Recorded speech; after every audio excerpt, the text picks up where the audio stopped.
भक्तिमय भजन सुनने के लिए सब्सक्राइब करें हमारा YouTube चैनल भक्ति भजन सागर। नई वीडियोस देखने के लिए बेल आइकन पर क्लिक करें।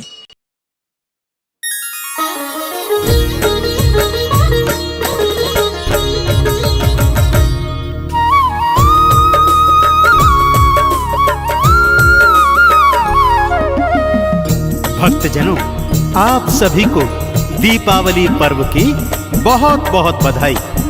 जैसा कि आप सबको विदित है कि दीपावली पर्व भारतवर्ष में मनाए जाने वाला सबसे बड़ा त्योहार है। कार्तिक माह की अमावस्या को सभी भारतवासी और पूरे विश्व में जहां जहां भी भारतवासी रहते हैं, इस त्योहार को बड़ी धूमधाम और हर्षोल्लास के साथ मनाते हैं। इस त्योहार को मनाने के पीछे वेद पुराणों में अनेकानेक कथाओं का वर्णन है भक्तों, जिनमें से कुछ प्रमुख कथाएं आज मैं आपको संगीतमय रूप में सुनाने जा रहा हूं। पहली कथा है भगवान श्री राम जी के अयोध्या लौटने से संबंधित। ये संगीतमय कथा आप सभी सुनिए और प्रभु श्री राम जी का आशीर्वाद प्राप्त कीजिए। बोलिए भगवान श्री रामचंद्र जी महाराज की।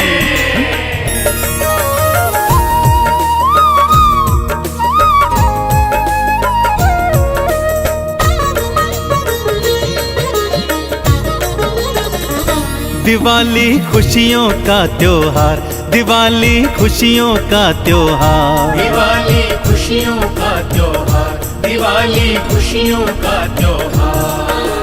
हर्ष उमंग उल्लास की भक्तों, हर्ष उमंग उल्लास की भक्तों, छा जाती है बहार, छा जाती है बहार। दिवाली खुशियों का त्योहार, दिवाली खुशियों का त्योहार, दिवाली खुशियों का त्योहार, दिवाली खुशियों का त्योहार।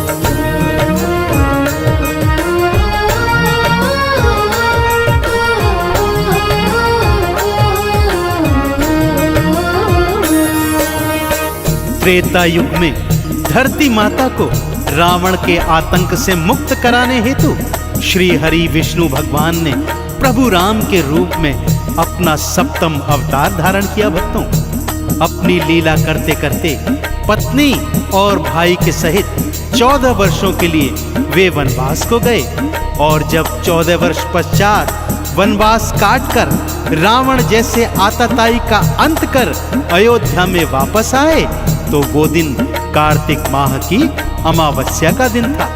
परंतु अयोध्या वासियों ने उस काली अमावस रात को इतने दीपक जलाए कि उसका प्रकाश पूनम की रात की रोशनी को भी फीका करने लगा। तभी से भक्तों, दीपावली पर्व पूरे भारतवर्ष में बड़ी धूमधाम से कार्तिक माह की अमावस्या को मनाया जाता है। तो एक बार फिर बोलिए, बोलिए प्रभु श्री रामचंद्र जी महाराज की।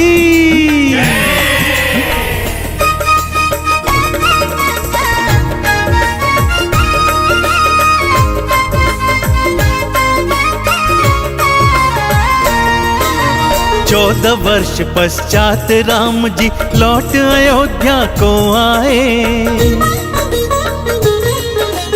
अयोध्या वासी झूमे गाए, घी के दीपक जलवाए। कार्तिक माह अमावस की वो भक्तों रात तो काली थी। घर घर दीप जले थे भक्तों, मन रही खूब दिवाली थी। चारों दिशाओं में होती है, चारों दिशाओं में होती है राम की जय जयकार, राम की जय जयकार। दिवाली खुशियों का त्योहार, दिवाली खुशियों का त्योहार, दिवाली खुशियों का त्योहार, दिवाली खुशियों का त्योहार।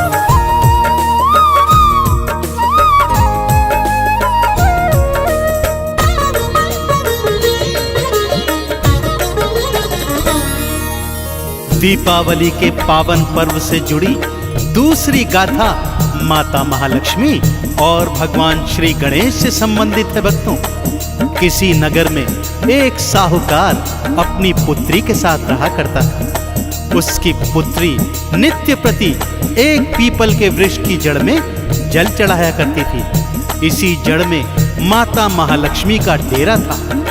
माता महालक्ष्मी उस कन्या की अनन्य भक्ति से इतनी प्रसन्न हो गई कि उसको दर्शन दे दिए और उससे अपनी सखी बनने का अनुरोध किया। कन्या ने कहा वो अपने पिता से पूछकर बताएगी, और जब पिता की स्वीकृति मिली तो वो माता महालक्ष्मी की सखी बन गई। अब आगे क्या हुआ, आइए सुनाता हूं।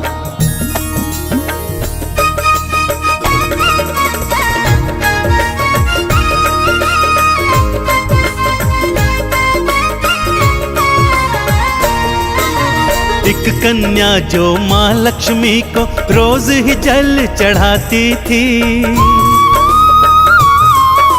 उसकी पावन भक्ति माँ के मन को बहुत ही भाती थी। माँ ने दर्शन देके उसको भक्तों था कृतार्थ किया। मेरी सखी तुम बन जाओ, माँ लक्ष्मी ने आह्वान किया। मैया उसे बैकुंठ ले आई, मैया उसे बैकुंठ ले आई, करने लगी सत्कार, करने लगी सत्कार। दिवाली खुशियों का त्योहार, दिवाली खुशियों का त्योहार, दिवाली खुशियों का त्योहार, दिवाली खुशियों का त्योहार।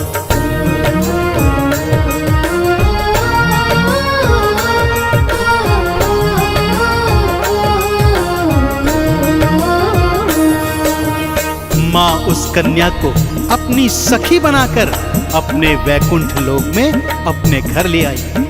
वैकुंठ लोक की शोभा देखकर उस कन्या के नेत्र चौंधिया गए भक्तों।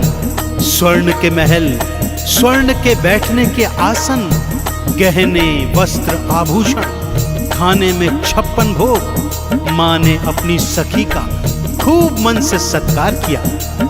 कुछ दिन माता महालक्ष्मी के यहाँ रहने के बाद वो कन्या जब अपने घर जाने लगी तो माता ने विदा करते करते उसे ढेरों उपहार दिए। जाते जाते माता महालक्ष्मी ने उस कन्या से पूछा कि हे सखी, मैंने तो तुम्हें अपने घर बुला लिया, अब तुम मुझे अपने घर कब बुलाओगी?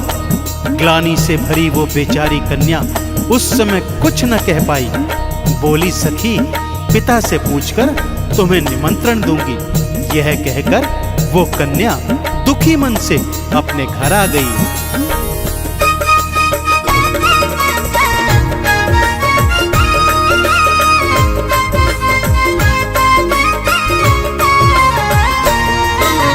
ग्लानि भाव को मन में लेके कन्या घर वापस आई। कैसे माँ को घर पे बुलाऊं, पिता से जाके बतलाई। पिता पुत्री ने घर आंगन को गोबर मिट्टी से लीपा। मैया की फिर चौकी सजाई, चौमुख बाला था दीवा। आओ मैया हम तो करेंगे, आओ मैया हम तो करेंगे आपका सत्कार, आपका सत्कार। दिवाली खुशियों का त्योहार, दिवाली खुशियों का त्योहार, दिवाली खुशियों का त्योहार, दिवाली खुशियों का त्योहार।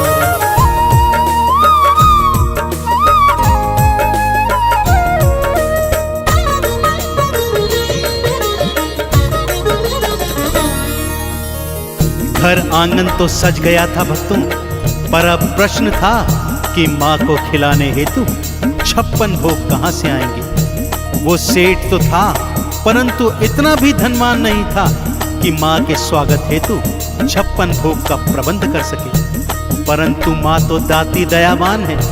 माँ ने कृपा की, एक चील उड़ते उड़ते उनके घर में 9 लाख का हार फेंक कर चली गई। साहूकार ने उस हार को जाकर हाट में बेचा और जो भी धन मिला उससे माँ के भोग लगाने हेतु 56 भोग लेकर आ गया। कार्तिक अमावस्या के दिन माता महालक्ष्मी भगवान श्री गणेश जी के साथ अपनी सखी के घर पधारी।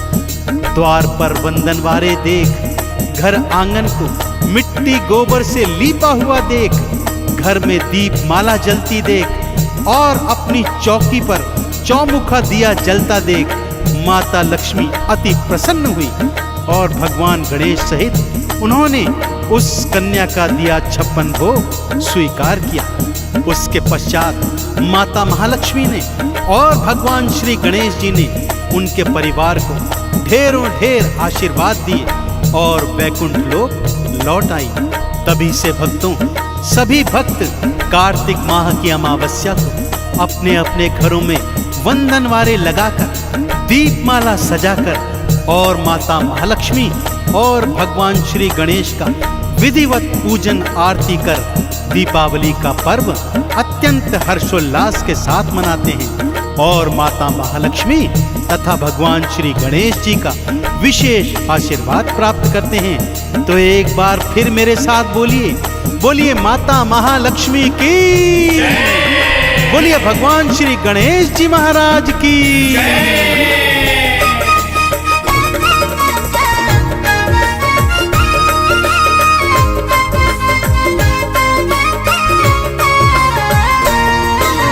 द्वार पे वंदन वारे लाओ, घर घर दीप जलाओ जी। माँ लक्ष्मी और श्री गणेश की चौकी खूब सजाओ जी। अक्षत और नैवेद्य चढ़ाओ, चंदन तिलक लगाओ जी। माँ लक्ष्मी और श्री गणेश की पावन कृपा पाओ जी। दीपावली जीवन में लाती